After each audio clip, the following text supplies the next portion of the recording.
Greetings and aloha, what's going on? It's Mike's from LiveMyAssOff.com. I am here. And here is approximately, I want to say maybe 5 miles north of Ao Nang Beach. This might still be Ao Nang Beach for all I know. But it's got this pretty cool like walking path thingy. A walking area that I thought I would take advantage of and walk. Once the tide goes out, that'll be nice down there. But for now, I'm kind of digging up here.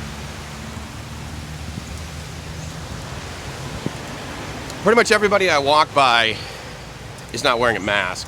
When I go into 7-Eleven, I put one on. My hotel, the front desk clerk, she has one on. But like the lady that came over to give me the motorbike, she didn't have one. So, hello, Kap. Sorry, Kap.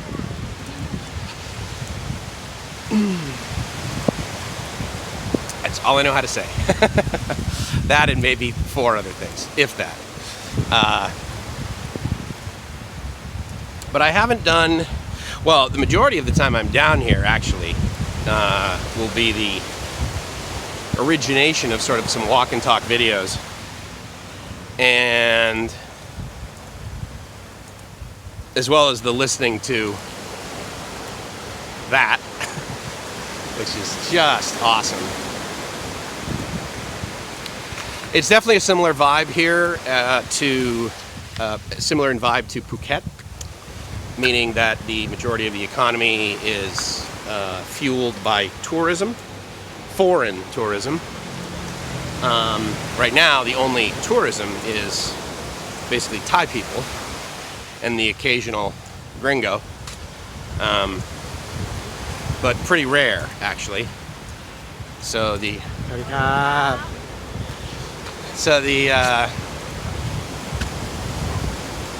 seem to like it when anyone shows up, right? But I will tell you where I'm staying, SEA SEEKER KRABI. I'll put a link below to them on Agoda. And here's why I'll put a link to them on Agoda, is that even after going up to the front desk yesterday and this morning and saying, hey, so I'm probably gonna stay one more night. I booked it on Agoda, can I just like pay you cash? And she's like, no, it's actually it's cheaper to do it on Agoda. And she like laughed and stuff. And I said, are you sure? I mean, even with the taxes and stuff, I don't even mind paying you guys like an extra 10 or 15 baht, which is 30 baht, $1, right? She said, no, it's much cheaper on Agoda. And so I went to the Agoda app and I typed in the name of the resort. And the price came up for the room I'm staying at like about 750 baht. And so with taxes, it would be like whatever. So I'm like, okay, that's fine. But then here's the tip that I didn't fully realize that this is this common. I got out of the Agoda app and then I went to the Chrome. I just opened up Chrome on my phone, and this is me standing at the front desk, and typed in SEA SEEKER Resort. And then of course, what happens with Google is, right, they list the price of the stay that you want. And then they cite like, okay, it's this price at Agoda, it's this price at trip.com, it's this price at whatever, hotels.com. So I just clicked on Agoda, and then I went in, which then immediately opened up the Agoda app, and it was 200 baht cheaper for the same night, for the same room. And because I've been using Agoda like forever, I realized, I looked in the upper right hand corner, I'm a platinum VIP member, so I got another 5% off. And there's also a coupon that they applied that says Agoda sponsored. So the price for my room that I paid 779 baht for last night was 597 baht tonight. So, and just so you know, that's basically $19, and that includes taxes and tax license and dock fees. So and I accidentally actually booked not tonight but tomorrow night, so that when I got there to the front desk, she says, no, I don't see another reservation for tonight. I said, no, I got the email right here. I looked at the dates and I'm like, oh, I'm sorry, this is for tomorrow night. I said, all right, well, I'll book another one for tonight, and I guess basically I'm staying here 3 days now, you know. Because quite frankly, even if I did it accidentally, and you know, I mean, it's no cancellation or whatever, you know. But regardless, even if I just, you know, for whatever reason tomorrow night I just don't like it and I want to go somewhere else, or I find out something else that, this place has an ocean view, maybe I'll go there instead. Because I mean, I love this, but you know, I mean, if I was staying like right there-ish, I suppose, you know, that would be nice, but it's also kind of nice, you know, just to get on the motorbike and cruise around and check out the town and, you know, maybe run into somebody or, you know, make a new friend buying coffee or something like this. I don't know. The sort of group that I just, you know, they're not friends, but like acquaintances that I ran into last night was, I had a massage, and then afterwards I said, okay, so like, where is good Thai food? Like, where do you guys eat? Like the bowl, like how do I get food in a plastic bag? How do I get soup in a styrofoam thing and eat it on the sidewalk?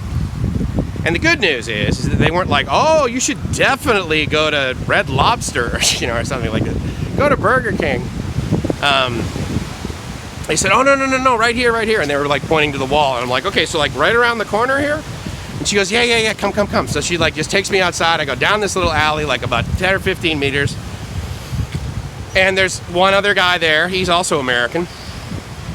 Probably my age, maybe 3 or 4 years older. And he just looks up at me, and for whatever reason, he said, oh, you back to the scene of the crime, huh? And I'm like, yeah, sure, I guess, you know, whatever. So I sat down, and I had some great curried chicken and some sticky rice, and, you know, and I paid, and then I just, you know, I didn't really feel like rounding up much, so I gave him an extra, like, 25, 50 baht, I don't even know.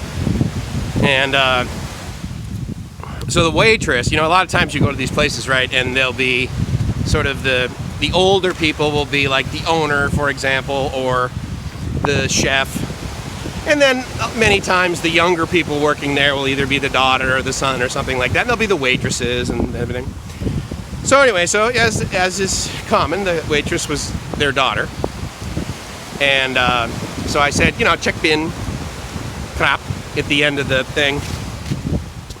And her mom was on her phone behind like, they had like a smoothie stand. And so the mom, I guess that's where she plants herself behind there.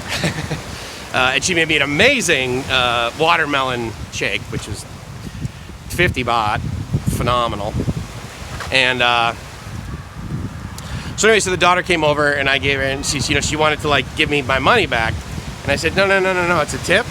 It's, you know. And she said, for me? Tip for me? She got really excited that she basically got, you know, 20 or 30 baht. And I haven't experienced that sort of, it seemed like genuine joy over just like a tip that was, you know, approximately $1 in a tourist area. Now that's occurred for me in other areas, a very non-tourist area, just because it's so bizarre. Like, I mean, like, why would anyone pay more for the food than they ordered, right? I mean, it's sort of the equivalent, really, of going to McDonald's and giving the cashier, like, extra money. They're just like, what am I supposed, no one does that, you know? And that's if you're in, like, the rural areas of Thailand, as well as the Philippines, has been my experience. I cannot speak to how that occurs in the villages of Vietnam, but, or other areas for that matter, because when we were in Malaysia, yeah, we were in kind of like local areas, like when we were on Langkawi and stuff, but for the most part we were, well, it was peak season, and we were in sort of a kind of a little bit of a tourist area for sure. So anyway, But that was refreshing. That was nice, and you know, it made it easier for me because then I didn't have to carry any change home, right? So maybe I'm selfish in that way. So those buses right there, those very sophisticated dual-decker buses, that one is actually, it's got neat like stuff on the side, but a lot of times you'll see it with like huge speakers on it, like sometimes in the back maybe, and they'll like park them, they'll like back the thing up like into the, like kind of where I'm standing, like it'll be like right here, like right in front of the beach. And they do that in Sha'am, for example. You know, and a bunch of people get out and they blast their stereo. Basically, it's a boombox on wheels, right? And so that one didn't seem to have those, and certainly there was no music coming from it, which I kind of like because I'm an old man and I like it quiet. I like Only Child Beach and I like quiet Only Child Beach. This is neat, right? It's like sort of the whole thing going on here with the trees and everything. Nice little pieces of shade. Get to take the hat off. I'm wearing Team Mackie. I'm wearing the Team Mackie hats that Gracie made for us from 2016, which I'm proudly wearing actually, because I'm a huge fan of Team Mackie. I was also sort of pondering, I was like sitting at the beach and I did some, what do you call that? Motion time lapse, because of the option that's here on the gimbal. I did that last night around sunset, and it ended up being about 30 seconds worth of video that it was taking it over the course of approximately 5 minutes. So 5 minutes turned into about 30-second video. So it wasn't like super fast. There was a little bit of panning. It's kind of nice, but as I was sitting there just sort of waiting for my camera to finish its sweep, I was thinking about being down here and how great it is to be on vacation and for everything to be I mean, all of my travel is like at least 50, if not 75 to 80% off. I mean, it's just, it's great. And but the more I do it, and the more distance and time, I suppose, the more time that accumulates between the last time I saw Gracie and today, it's a little bit more difficult, I think, for me to enjoy all of this. Maybe. I'm really grateful that Gracie is, you know, able to have her Hamandan Mountaineers team, and they go hiking and stuff, and that's just awesome, and I'm thrilled about that. And she's, you know, having camaraderie with her friends, and you know, but she misses me being there with her and exploring that, and I really miss her being here and her and I being able to do exactly what I'm doing right now. But I'm not alone, right? I mean, I got the other teammate, and she's not here, and you know, so that's a painfully obvious disappointment. Now, around this time of year, i.e. October, certainly when I was living in New England, and the amount of daylight decreases, at least what I felt to be significant. And then when you roll back into daylight savings time, or out of daylight savings time, I can't remember which direction, but the problem is, you know, you fall back, right? So you basically set the clocks back 1 hour. My memory is that it certainly got dark way too early. I would probably say that it wasn't until like November, late November, December, when it really started getting to me. And And I would get really bummed this time of year just to begin with. Now the good news is that I'm over here in Thailand, and I will tell you that my experience with any sort of, I guess I almost said legal term, the medical term is seasonal affective disorder, but I find that it seems like there's tons and tons of studies that will indicate that if you get around light, or if you like buy a light box and shine it on you, or if you get out into natural light, and you could say, you know, it's the vitamin D production or whatever, that will increase your mood. That will make your mood a little bit more positive. And those with seasonal affective disorder, let's say, well, you know, and I agree with that. But I also believe that ambient temperature is very important to me. Honestly, guys, if it is below 75, and it's not humid, so it doesn't like feel like 85, it's below, I am not comfortable. And that, gratefully, doesn't really occur here. Like the other night, maybe it got down to like 75. And the coolest part of the day here is about 3:30 in the morning till about 4:30, maybe 5. You know, so occasionally I'll just wake up in the middle of the night and open up the sliding glass door and go out on the balcony and just kind of hang out. And you know, it's incredibly quiet. Of course, there's not even any cars really. So it's sort of a nice time, but it was a little chilly the other morning. So anyway, but the other thing too is I think environment. I think environment has a lot to do with, you know, how happy I am. And by that I mean I'm just happier usually when I'm at the beach versus in the city. Now that said, I really love Bangkok. I never thought I would find a city that busy, that 24-hour, like, with that many people, with that much traffic kind of thing. And I would like Bangkok as much as I like Bangkok. I really like Bangkok. But as I've always said, one of the reasons I also love Bangkok is the fact that from Bangkok, I can get to other places quite easily.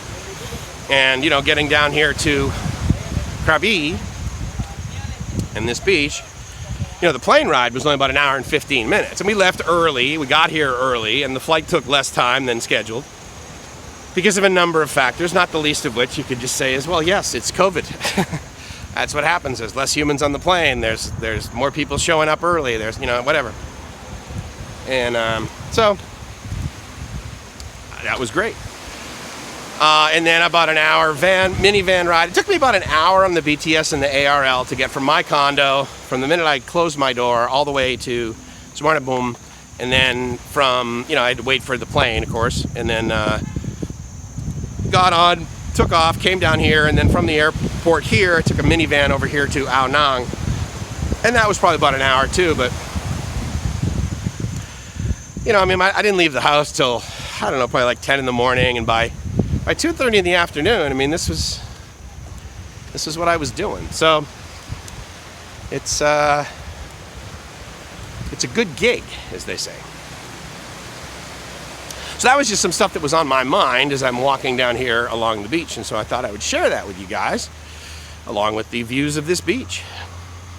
And with that, it's Mike from LiveMyAssOff.com saying I hope you're living the dream, because if you are not living the dream, then you might just want to spend a little bit more energy on figuring out how to get someplace that's just a little bit warmer, that's got a little bit more light,